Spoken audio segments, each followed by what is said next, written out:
¿Qué tal amigos? Tengan todos buenos días. Bienvenidos a esta sesión de comandos de Linux. El día de hoy vamos a ver un comando bastante útil, que es el comando ls.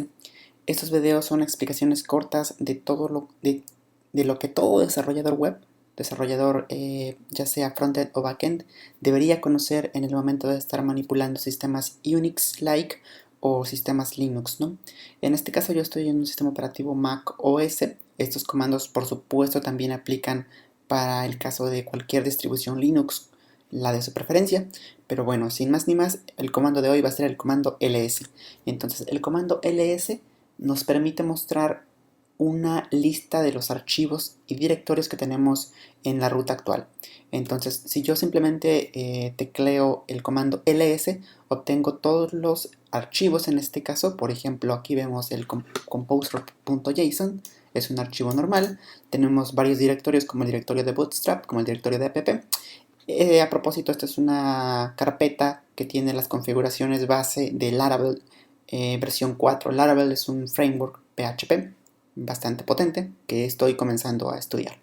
Entonces, el comando ls también podemos especificarle ciertas opciones. Si yo deseo conocer cuáles opciones están disponibles en mi sistema operativo en este momento, puedo utilizar el comando man ls.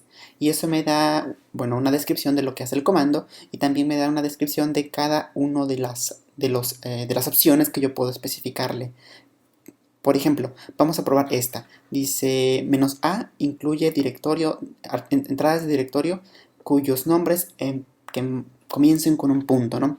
Entonces, en este caso, por ejemplo, si yo especifico entonces ls-a, muestro aquellos directorios incluso que tienen el punto. El punto, recordemos, en sistemas Unix es un archivo oculto. Por defecto es un archivo oculto.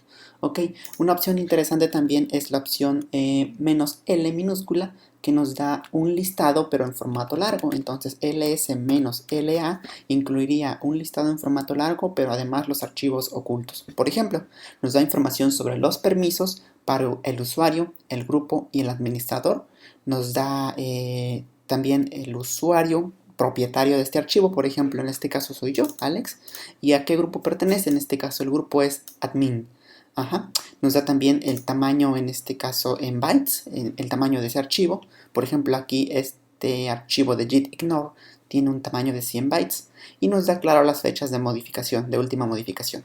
Muy bien, pero si yo quiero mejorar la salida, por ejemplo, si yo quisiera ver en lugar de bytes un formato más legible para el humano, entonces puedo especificar ls-la y con la opción h minúscula veo en el formato más adecuado de acuerdo a cómo el sistema operativo lo determine. Por ejemplo, acá estamos viendo resultados en kilobytes y en bytes. Si hubieran archivos del orden de megabytes, pues saldría con megabyte o gigabyte o así sucesivamente, ¿no?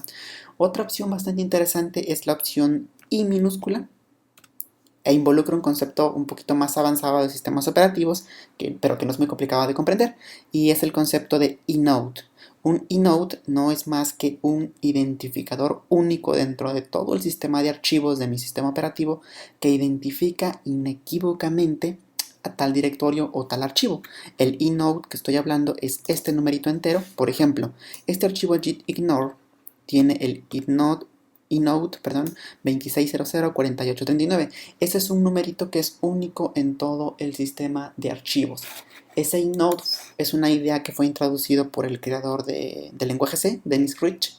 Se le ocurrió obtener un número, un índice lo llamaron, un índice que fuera único en todo el sistema y que permitiera enlazar desde diferentes formas. Aquí hay algo importantísimo: el inode no guarda el nombre del archivo o directorio, únicamente guarda cuestiones como los permisos.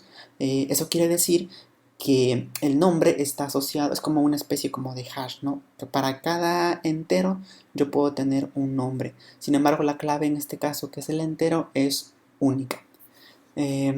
Puede almacenar tanto archivos regulares, es decir, por ejemplo, archivos de texto o como este gitignore, puede almacenar directorios, puede almacenar enlaces simbólicos, que es otro concepto bastante interesante, y estos inodes son muy importantes cuando intentamos recuperar sistemas dañados. Es muy útil. Ok, En este caso, para cada directorio, Unix lo que hace es, se recoge una lista de las parejas formadas por cada número de inode o inodo y un nombre identificativo, identificativo, por ejemplo en este caso ignore, que permite acceder al archivo que estamos buscando. Entonces, es una opción bastante útil. ¿Qué otras opciones tenemos? Por ejemplo, ls-la, entonces vamos con los inodes. También podemos especificar la opción "-m", que nos muestra simplemente los archivos en una sola línea, separadas por coma.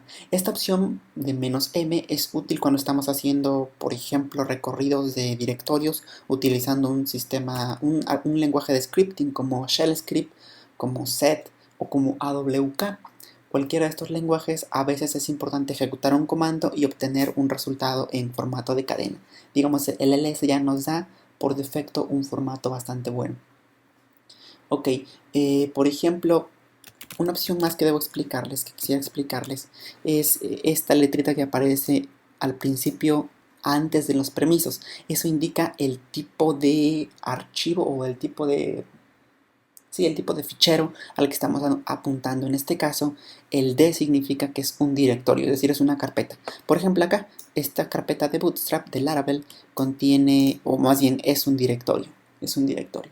Ahora, por ejemplo, ¿qué pasa si quisiera mostrar todos los archivos recursivamente? Bueno, tengo la opción "-r" mayúscula, que lo único que me hace es para cada uno de los directorios que haya dentro de mi carpeta actual, va recursivamente cada uno de ellos y comienza a listarlos. Por ejemplo, puedo hacer ls-la para todos los ocultos y R mayúscula. Entonces en ese momento, como verán, me da, aparte de toda la información que ya vimos con el "-l", también me da la información por cada una de las carpetas. Incluso me hace un conteo de cada uno de los archivos, ¿no?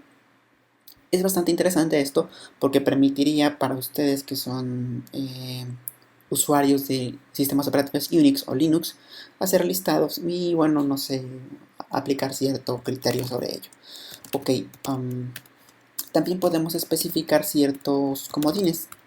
Por ejemplo, si yo quiero encontrar todos aquellos archivos con extensión .json, como verán lo hice con ls-la asterisco, que es como un comodín, y le digo, ¿sabes qué? Comando ls, obténme todos aquellos archivos cuya extensión sea .json. Por ejemplo, si yo quisiera encontrar todos los que sean, en este caso, bueno, voy a entrar a otra carpeta, por ejemplo la de app. Veamos, aquí tengo varios PHP, entonces puedo traerme todos los PHP ls-la asterisco.php. ¿Y qué pasa si lo combino con algo, algo diferente? Por ejemplo, vamos a ver otra de las opciones interesantes. Por cierto, para que me salga de esta ventana, simplemente presiono la tecla Q y eso significa salir, ¿no? Por ejemplo, esto pudiera ser interesante el "-e", que nos imprime las listas de control de acceso, es decir, la cuestión de permisos un poquito. A ver, déjenme ver.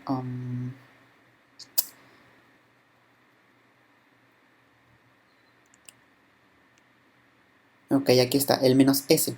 El "-s" es el que estaba buscando, que es la opción que nos lista los archivos de forma ordenada por tamaño. Entonces, estando en el directorio actual, "-la", S mayúscula. Y ahí me los comienza a listar, como verán, del mayor al menor. Recuerden que puedo especificar la opción H minúscula para verlo en un formato más legible. Entonces, ya veo, por ejemplo, en kilobytes y en bytes. Entonces, a veces esto es importante porque ustedes necesitan filtrar ciertas cosas o hacer un uso más elaborado de este comando. Entonces, el día de hoy hemos visto el comando ls. No se pierdan la siguiente sesión. Esto fue un mini tutorial del comando ls. Su amigo Alex Arriaga. Nos vemos en la próxima sesión. Hasta luego.